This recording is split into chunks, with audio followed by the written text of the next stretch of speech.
I hope you're seeing our slides. Yes, so very briefly an introduction. So my name is Maija Hirvonen from Tampere University, as was said. I am a non-autistic woman, professor in linguistics, but I also have background in translation studies, and I have during the past many years studied accessibility and also artificial intelligence from a human perspective. I have collaborated with engineering and computer sciences in issues of human-centered AI and machine perception. So that is my background. Marjo, do you want to say something on your behalf at this point? Yes, thank you. Maybe shortly. So I'm Marjo from Autism Foundation Finland, and we are a partner in the Neurodivergent project. And so today I'm speaking both as a representative of Autism Foundation and also as a former researcher, like it was mentioned already. Yes, and then we go to the presentation. So we promised to give a critical research review on AI and neurodivergent persons in the working life context. So we will refer to some core literature that is currently in the out there, and some core issues about artificial intelligence, neurodivergence or neurodivergent persons, and working life. And of course, we will talk also very briefly about our project and what we do in that project and in this context. And we have identified some core problems, which I believe all of the speakers today will address in one way or the other, and definitely raise the very well-known challenges, but also perhaps some visions about AI, autism, and work. I don't know how well informed people are on artificial intelligence overall, and perhaps our other speakers will talk about this more, but very, very briefly. So we have a phenomenon here that is a complex one that has to be dealt with and has to be observed and studied from very different angles and different scientific disciplines and ways of understanding what AI means. But in practice, if we think about tools that we use typically, AI-powered tools such as ChatGPT, they are these kind of a generative AI tools. And for a linguist, of course, here we see a very central phenomenon, which is that the AI tools are built on human data or on human knowledge. So it's always the human who designs these tools, but it is also the learning that the computers do or base on is from humans typically. Of course, nowadays we know that more and more of the material of the data that the AI learns from is actually made, produced by AI, but originally human-made data. So human is a very central thing here in the whole context of AI. I don't go to this more deeply because we don't have time, but just that to emphasize humans are in the core. New WorkTech, what do we want to do? We are 11 partners, including 5 stakeholder organizations and 6 academic partners from 6 European countries. We are interested in persons with disability or with different abilities as forerunners of technology use, and we're interested in their competencies in the context of work that may not be yet very well known to the general audience, so to speak, or the general user. So we want to produce new knowledge on tech use at work, but also on the different types of interactions that people conduct in the context of work. We also want to develop new technological solutions and a co-creation framework, and we are currently co-designing with autistic people and the relevant stakeholders in the design of new technological solutions. Other things we want to develop are roadmap and ethical framework for technologies at the workplace, recommendations, knowledge platform, and finally a policy brief. So many things are there that we are aiming at, but this will be in year 27. So our project is we just ended the first year, so it's very much still in progress. Okay, I try to be brief because time is running short.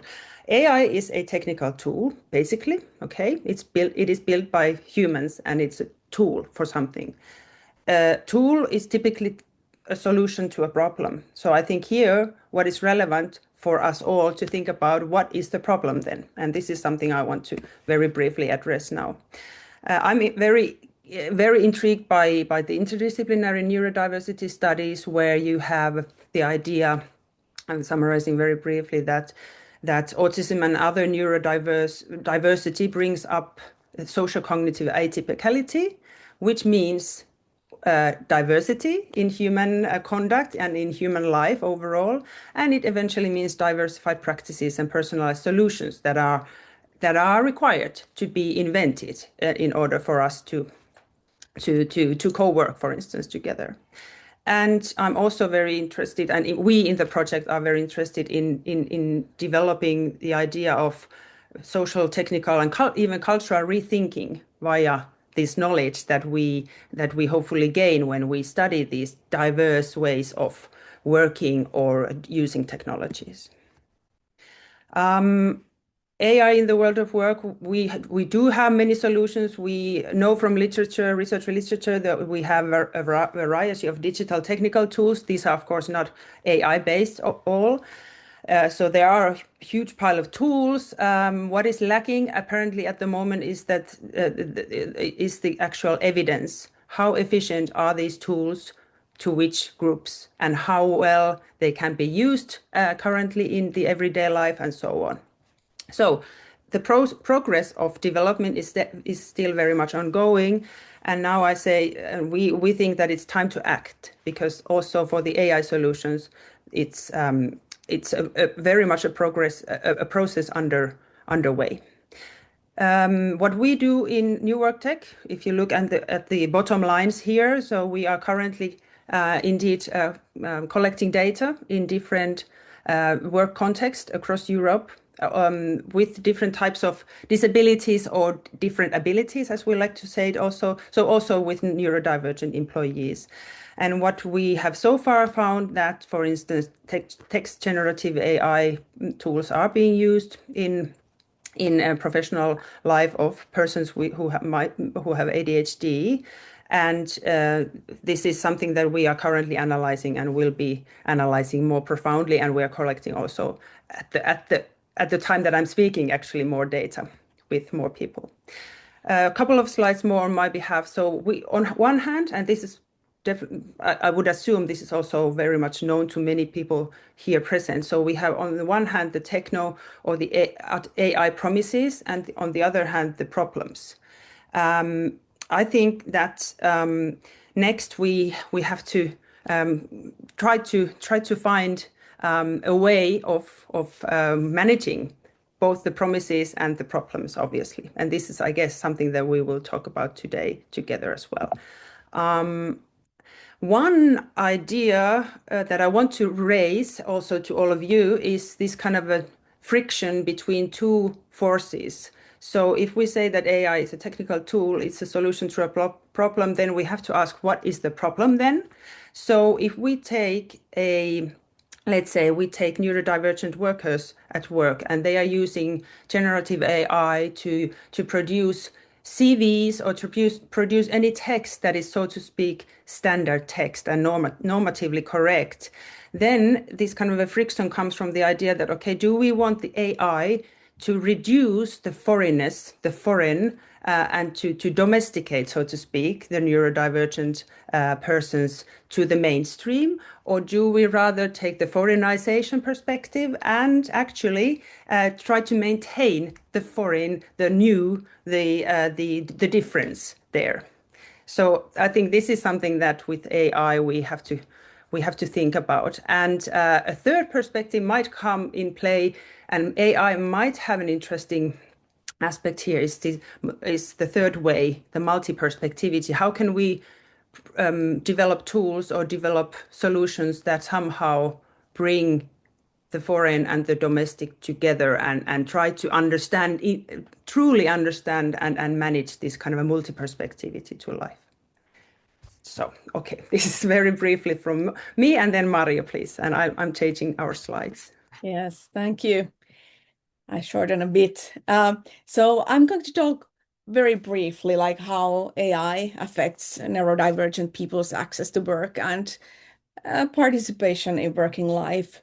And I want to just briefly highlight that where AI can strengthen exclusion and where or how we could turn AI into tool for inclusion. So just the next slide, please, Maija. Yes, like we know, and we have seen that AI, it has taken a major leap in recent years. It's not a longer just like a background analytics, but it's increasingly becoming a decision-making and management infrastructure. And it also provides support and efficiency at a scale that humans maybe can't achieve. So in that sense, it's that's why AI is so important for workplace inclusion. It can be both. It can be a monitoring gatekeeper, and it can be an enabler too. Next, please. So I will structure this short presentation now around two themes. First is norms. So I will look at like whose ideas are built into AI system and share a couple of cases that can be either inclusive or excluding, depending how AI is implemented. Second is participation. So I will look a bit what a real inclusion looks like in AI design and use. So let's go to the norms at first.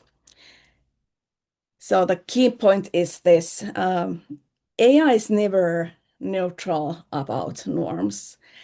And that's because I think we can say it always reflects developers and, well, still majority's assumptions about what an ideal employee looks like or what communication sounds like.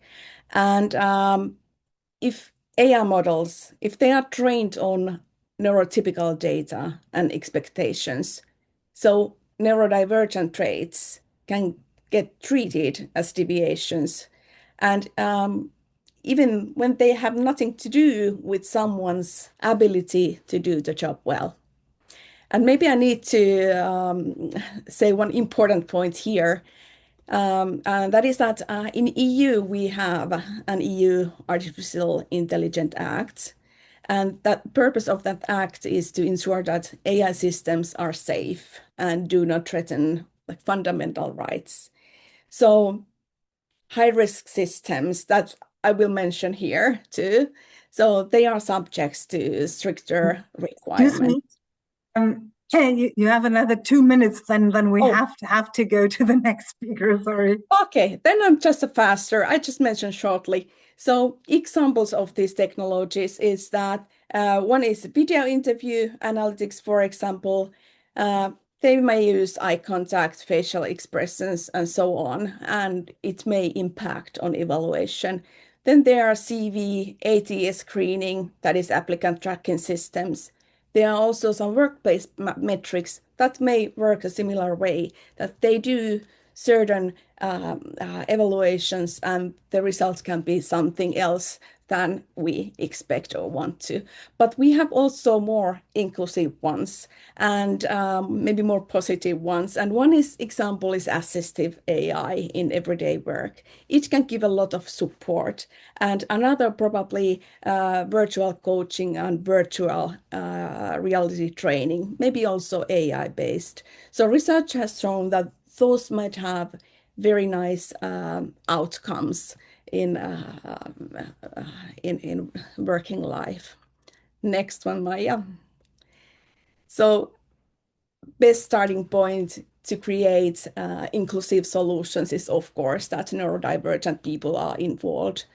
in when workplace AI systems are designed and deployed.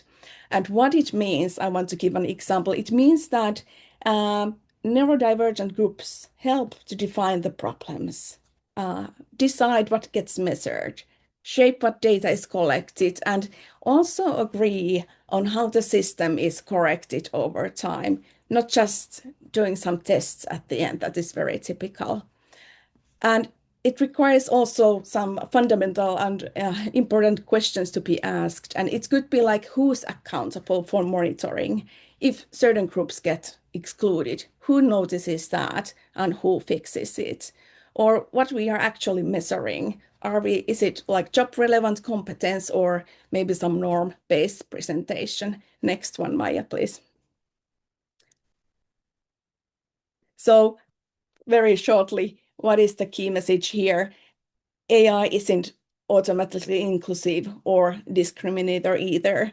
Maybe the key point here is, and the best summary is that nothing about us without us, so that then maybe AI can help open up working life instead of closing it down. And that's why, as a foundation, we are involved in the New Work Tech project. Thank you. I think that was about 2 minutes.